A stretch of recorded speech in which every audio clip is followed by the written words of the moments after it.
I like Houston in this game, honestly. As much as I love Minshew, man, that's my guy right there. Fucking best mustache in the NFL right now. I love the running back Robinson that they got, undrafted guy, and he's looking really good. LaVisca Chenault, DJ Shark, they got some pretty good weapons there. But I just think on defense, I think that team isn't going to be able to hang with Houston and Deshaun Watson. And I'm going to go with Houston in this game. I'm going to go with a score of like 24-14. And simple as that for me. I kind of like the under as well. That under, I think I might do a parlay with that. I like most of what you guys said there, especially the part about Deshaun Watson just making some bad decisions. I think we saw some glimpses of him last year, especially in the playoffs, that he's definitely a gamer. But one of the comments that was made last week was just that Tennessee can't go 0-4, right? Well, I said, sure they can. And sure enough, they did. And I'm thinking the same thing here. I think a lot of this, them being favored here at home, I think that's just a lot of, they can't go 0-5, right? Well, I think they can. You got to think of the turmoil that's going on right now. They've got a flip over in coaching there. Billy O'Stooge out of the building, right? So he's gone. And steps in. It's not a big motivator. It's Romeo Crennel. I don't think this is somebody that they're going to stand up and play for. I think that they're a mess right now. And I think Jacksonville has just enough weapons to at least take this with a 5.5 point spread. So I think Jacksonville wins this game outright. It might be close, but I think it's going to be something like 24-21 Jacksonville, and give me them with the points all day. Okay. I like that.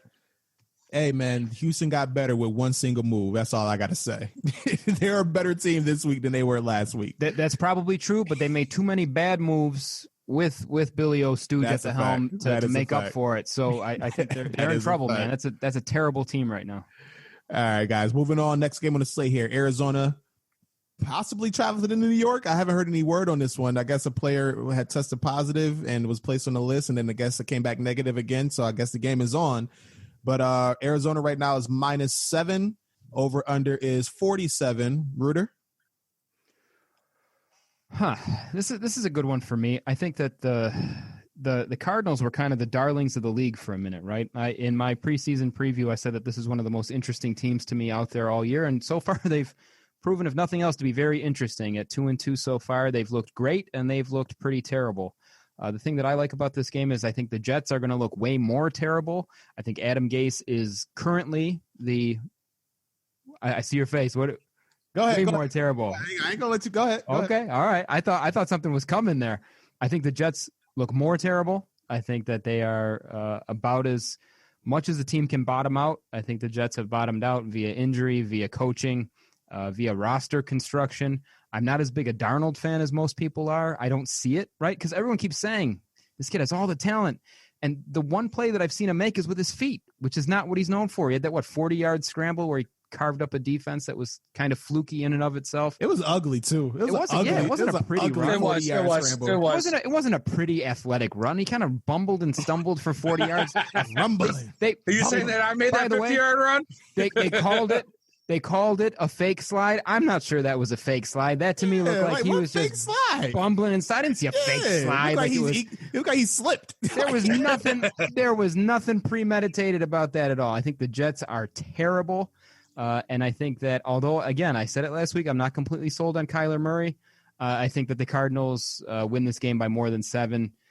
Give me 31-10 Cardinals on the road. How dare you disrespect the eliteness of the starting quarterback for the New York Football Jets? Because you may not be a believer in Sam Darnold, but guess what, Reuter? You don't got to be this week, because you know who's starting for the New York Jets? That's right, Vinny. The elite quarterback that he is, Mr. Joe Flacco, Super Bowl champion, Super Bowl MVP, at one point in time, the highest paid player in the NFL. You go look at that man's playoff record. You show me who's got a better playoff record besides Tom Brady and a couple of other great quarterbacks, because that man is elite. And that's all I got to say. I just wanted to hype up Joe Flacco. Yeah, the Jets suck. Like they're not a good team. Let me just remind you, I knew when your face was lighting up that this is exactly what you were going to jump in with. This is the same guy. Okay, trust me, I'm a Flacco guy. I'm with you. But this is a guy that couldn't beat out Brett Rippon and Jeff Driscoll for a roster spot. So I think we need to pump the brakes on the eliteness in 2020. But I'll let Vinny take this game home. Hey, man, hold on. Let me get my pick. Sorry. Get the pick. Yeah. I got a strange feeling in the back of my head that like this is just going to be a Jets win because Joe Flacco is starting. Like I kind of just want to go with the Jets. I think like everybody was kind of high on the Arizona Cardinals and Kyler Murray starting off just because he's so fun to watch. But he has been very up and down throughout the whole season. You go look at his games, you go look at his numbers, they're kind of average. The rushing is amazing. The passing, he's kind of turnover prone. Like he would throw some interceptions. Jets defense stinks. And their offense stinks just as much, but I don't know, man. It's the Joe Flacco factor, man. That he's just going to chuck it deep a couple of times, get a couple of PIs, get them into the red zone. Give me the Jets. Fuck it. I don't feel good about it. I'm not touching this game. I'm not betting on it. I wouldn't advise anybody to bet on it. I just, for the Jets, for fun, fuck it. Give me the Jets with a sloppy win, 17-13. First win of the season. To me, this is my lock of the week, and I'm going to go with Arizona. Number one, I know you guys both like Kyler. Oh, well, Ed said he was a little skeptical.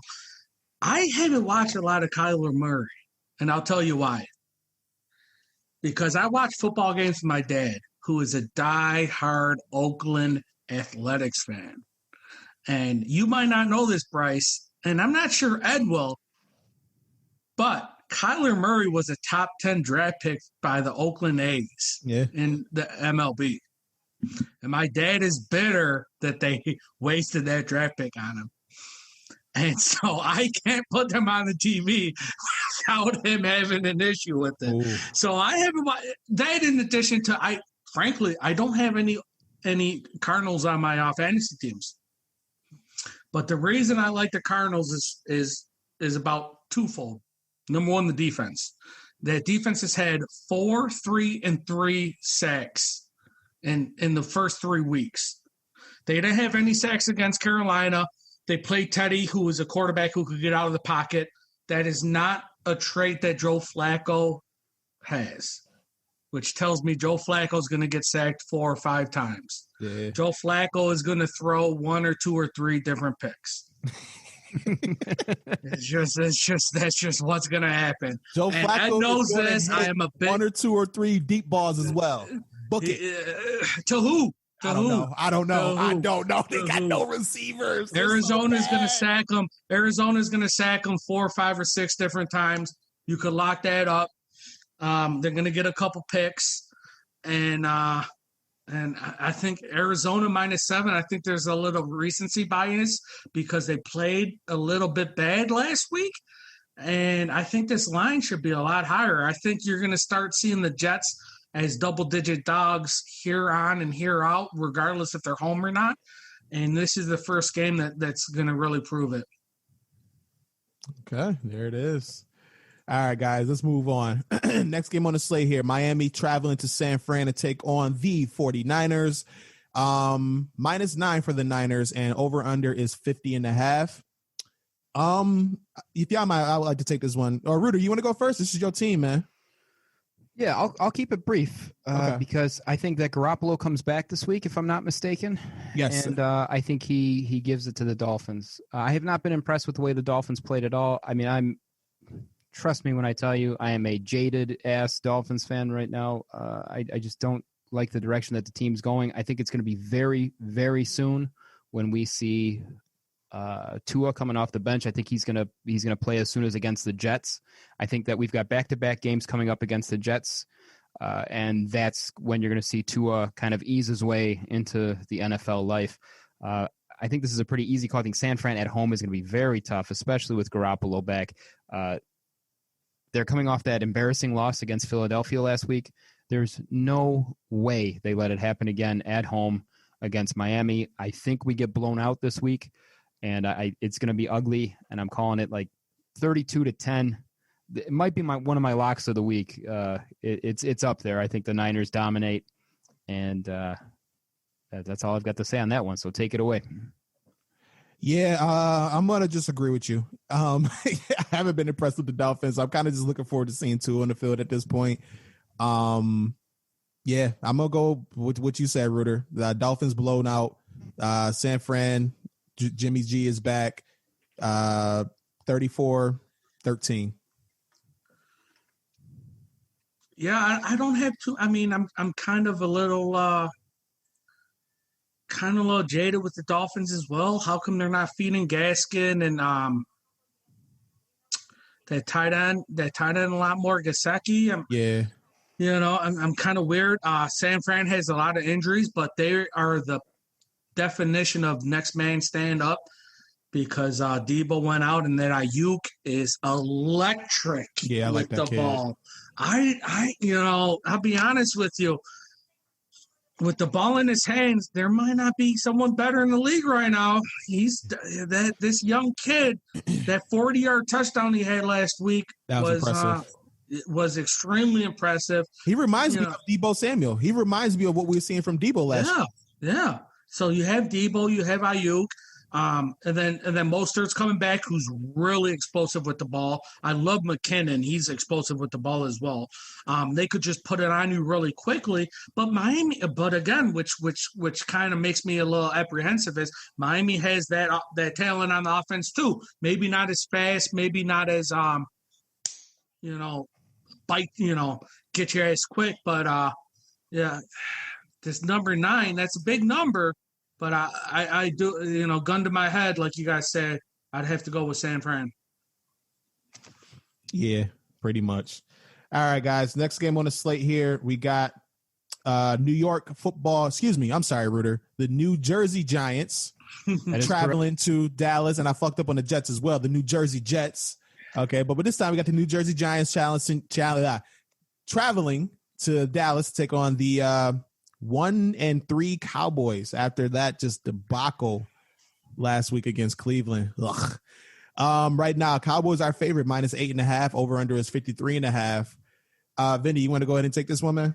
Yeah. So the Cowboys have an elite offense. They have first-round picks at a top 5 pick at running back. They have 2 first-round picks at wide receiver, Cooper and CeeDee Lamb. They have a 3rd-round pick with that young kid. I forget his name off the top of my head, but just as talented. How many first-round picks on that offensive line? Well, for Dallas? Yeah, for Dallas. Look at all that talent on offense. They could put it on you.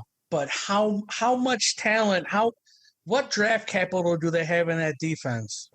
Diggs, 2nd-round pick. That's it. Nothing. Luckily, they're playing the New York Football Giants, who have no talent outside of an injured Saquon Barkley and Sterling Shepard. I think the Cowboys, I think they realized this week that despite their terrible play this year, they're only a game out of first place. And I think they really put it on the Giants.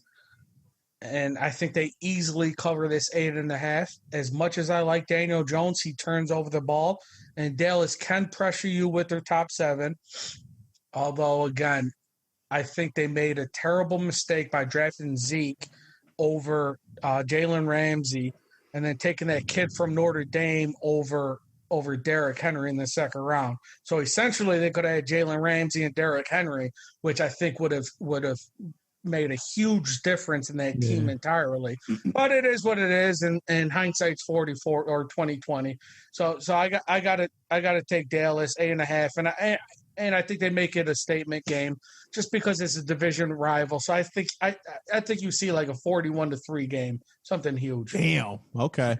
I think it's a big number. You know what? That's not really like hyperbole or an exaggeration either. No, it's not. No, like right now, the Giants as a full football team have only scored 3 more touchdowns than we've scored all season.